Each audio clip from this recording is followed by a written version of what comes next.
In Wander Over Yonder, relationships are one of the most powerful forces in the galaxy, with its main character believing that being someone's friend can give them the encouragement to take those first few steps towards becoming a better person. Unfortunately, not all relationships are sunshine and rainbows. Today, we're going to figure out which relationships are the best in the galaxy and which could use some work. Hey guys, I'm Brad with WickedBinge, and this is Wander Over Yonder Relationships, Healthy to Toxic.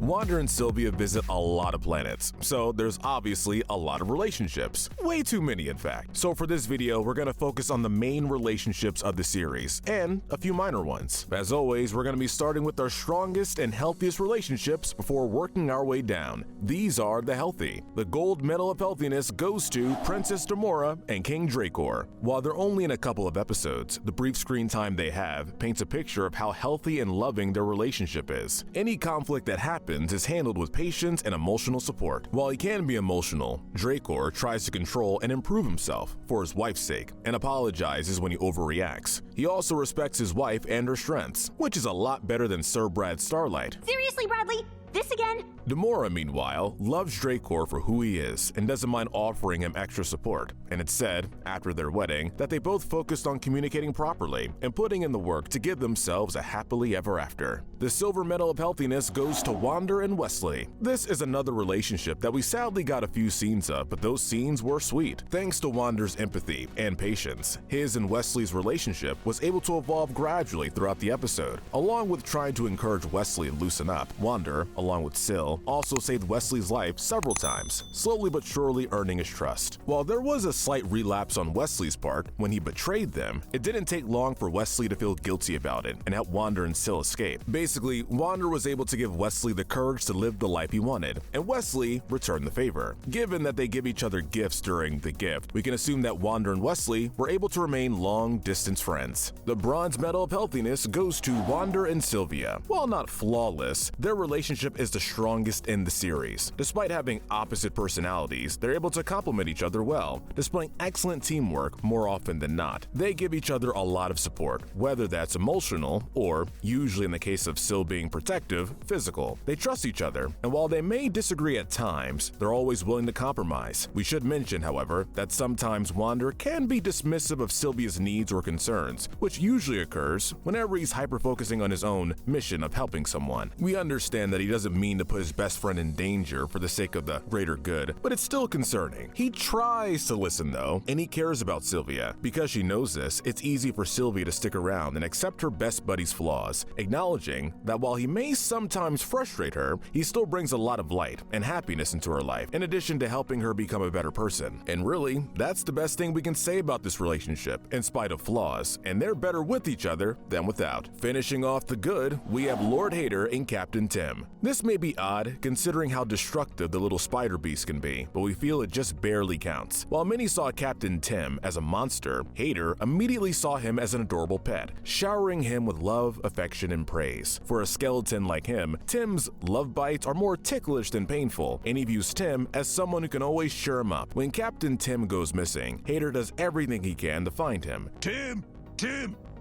He protects Tim from Ripoff's attacks, insisting that in spite of Ripoff's claims that Tim is a heartless creature, Tim still cares about him. And it turns out Hater was totally right. We see Tim take down the queen of the arachnomorphs and save Hater, as well as the others from being eaten. Even Spider Beast can have a soft side, much like Hater, ironically enough. And it's just sweet to see how much they care about each other. Next are relationships that have some merit and their own positives, but they also have a couple of concerning flaws. Welcome to the gray area. Starting off the tier, we have Sylvia and Peepers. For the first season, they were enemies through and through, almost always fighting and attacking each other whenever they saw each other. By season 2, however, they were starting to acknowledge how similar they were. While they still weren't besties or anything like that, their rivalry became just a bit more friendly, and the two of them were able to respect each other's strengths. They even worked together occasionally, for the sake of Wander and Hater's safety. We have to stop them. Although they're still technically enemies by the end of the series, we'd say they're still on their way to being actual friends. Next, we have probably the most important relationship, Wander and Hater. Not quite friends, but not quite enemies. They are, well, complicated. All Wander wants is for Hater to be a better person, and he hopes to do that through offering friendship and kindness, all while still making sure to stop him from hurting anyone, of course. Hater, meanwhile, only sees Wander as a threat to his evil empire, and on the surface at least, wants nothing more than to destroy him. Much of this relationship, we feel, depends on perspective. Is Wander being pushy and manipulative whenever he uses his friendship and silliness to try and change Hater's ways? Or is he simply being supportive as he tries to bring out Hater's secret softer side so that Hater can be happier? Is Hater too cruel to be saved in spite of any hidden heart he may have? After all, he so frequently tries to hurt Wander either physically or emotionally, even during Season 2, when he's supposedly starting to soften up a little bit. On the other hand, Wander says that Hater has already changed a lot, having the potential to truly go good and even being able to save the day in the series finale. Overall, they cause each other a lot of conflict, so we couldn't realistically put them in the good tier. Still, there are a few positive spots, moments where Wander's actually helped Hater, where Hater has shown some change, or where they've actually gotten along well enough to work together. So this relationship tends to come off more as complicated than toxic. Next is Hater and Sylvia. Funny enough, this relationship is much less complicated than the previous one. Much like she did with Peepers, Sylvia hated Hater and usually got a kick out of humiliating him. Hater, on the other hand, barely even paid attention to Sylvia, focusing his hatred on Wander and seeing Sylvia merely as an obstacle. Their biggest moment of interaction in Season 1 was in the episode The Date, which, yeah, that didn't go well. Fortunately, they actually end the series on a pretty positive note. Hater saves Sylvia from being killed by Dominator, and Sylvia returns the favor by being the first to cheer on Hater after Dominator tries to push him into giving up. It's at this point that Sylvia begins to actually believe that Hater can be good, and while it doesn't last long, it's still enough to show some improvement between them.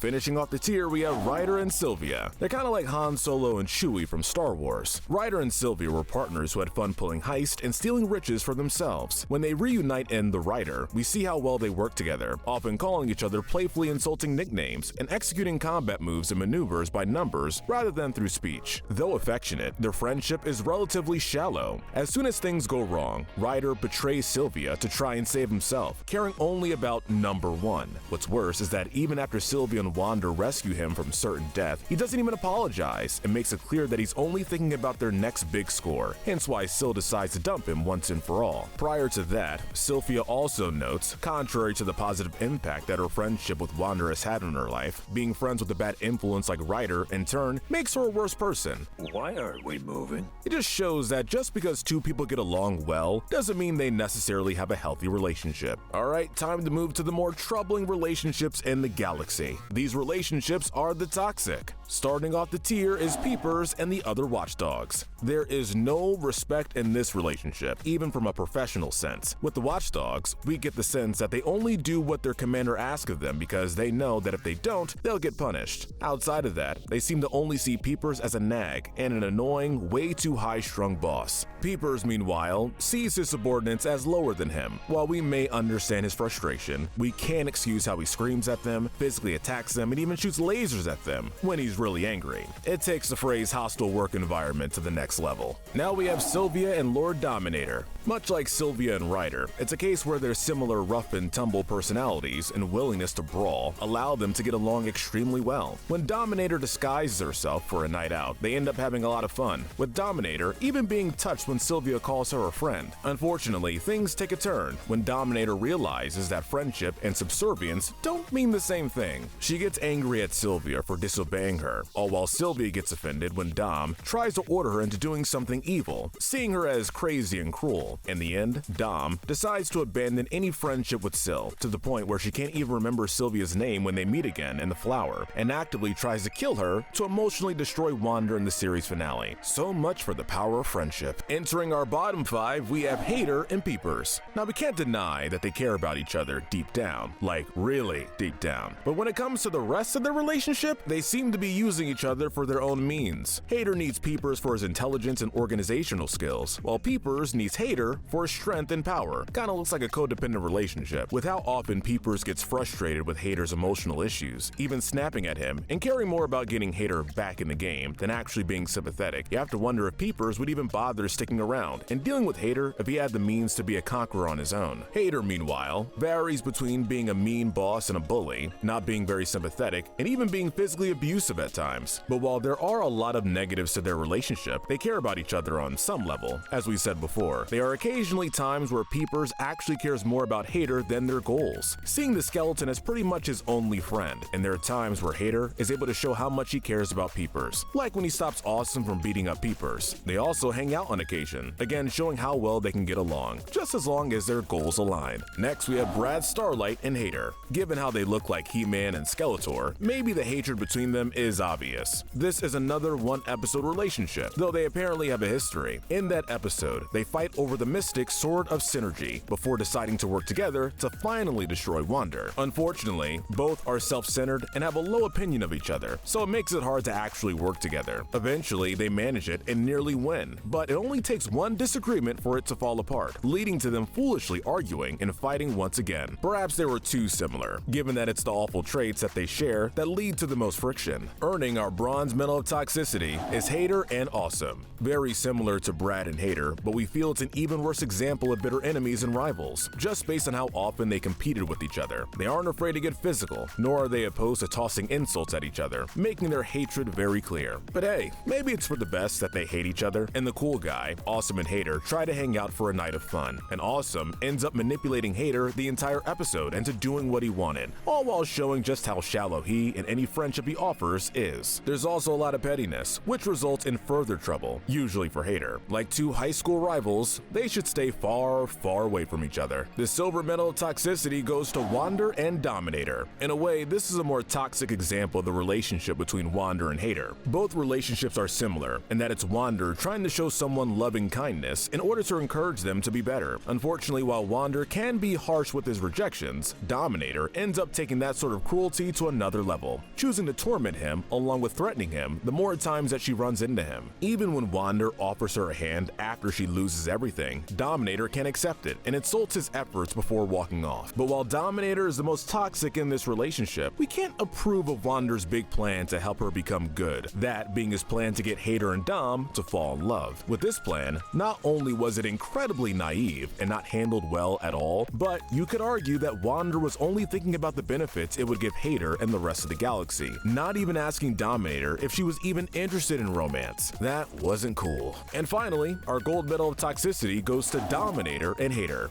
From hate to incredibly shallow love and back to hate again, this relationship was, in a word, a mess. Dominator only saw Hater as a dork that she could mess with and take power from, while Hater, once her mask was taken off, only saw Dominator as a pretty lady that he wanted to date. To be fair, he tried to be a good date where he tries to actually care about her instead of just himself. But let's be real, they never had a chance in the first place. Throughout the Hater's crush arc, Dominator either ignores Hater's attempts to woo her, or in the case of the new toy, manipulates his crush for her own amusement before eventually telling him the truth in the harshest way possible. Oh, yeah.